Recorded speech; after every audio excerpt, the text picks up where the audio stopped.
ba? Ba't wala ka ng cellphone?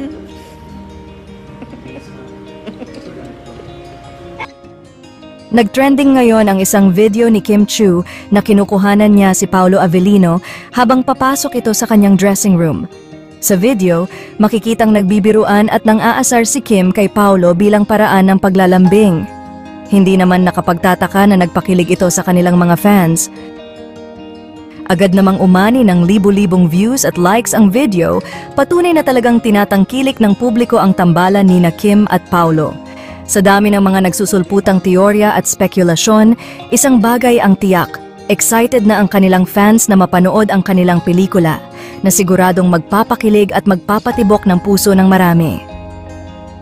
Ang kanilang fans ay hindi mapigilan ang mag-react sa social media. Maraming netizens ang nagkomento na sana ay hindi lamang sa pelikula matigil ang kanilang tambalan.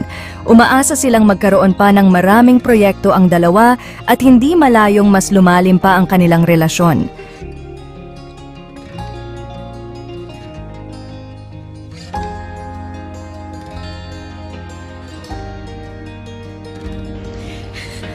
Tapos na ba? Ba't wala ka ng cellphone?